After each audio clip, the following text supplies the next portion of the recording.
So as those of you who've watched the YouTube video know, I had a good friend of mine pass away a few weeks ago. And yeah, it sucks.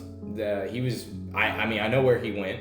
I can't wait to regroup with him whenever I'm called up. So hallelujah there. But it hurts. This is my first time really going through grief without introducing a numbing agent of sorts. And it's not great feeling, just being honest, not great. But it's caused me to reflect and relate to things I've heard before in the past, where people are like, I hear a lot of this from Christians or people who said they're ex-Christians and stuff. And people are like, where was God when my baby died? Where was God when my dad did this to me? Where was God when XYZ heartbreak? And truth is, God was right there with you. Right there with you. He's probably closer to you than he was to anyone else at that time. But just because you're a Christian or just because you decide to start believing in God doesn't mean you get exempt from heartache and grief.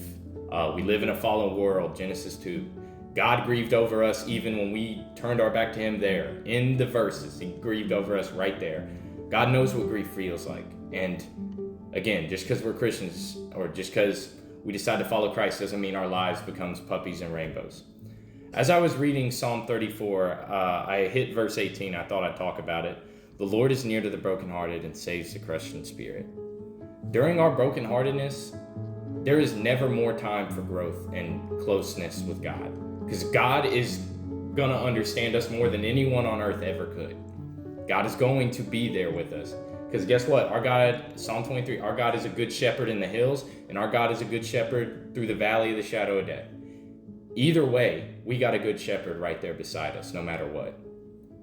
And while we're down in the valley of the shadow of death, going off of this verse, sounds like he holds us even closer when we're going down through the valley of the shadow of death. Sounds like we're right at his hip. And again, no one's going to understand grief more than God. Isaiah even says Jesus was a man of grief. He was a man of grief in Isaiah. Jesus grieved more than anyone else did to the max for our sake. And it's really just, this last few bits just really caused me to really reflect and thank God for the people he's placed around me. Thank God for the relationships I've been able to have, and thank God for my relationship with him. And thank God for his strength that in Psalm, I think it's 47, 46, thank God that all I got to do is be still. Psalm 46, be still and know that I'm God. And just understand that I have a good shepherd who loves me and cares for me. So it's just some food for thought. Appreciate it. Have a good one.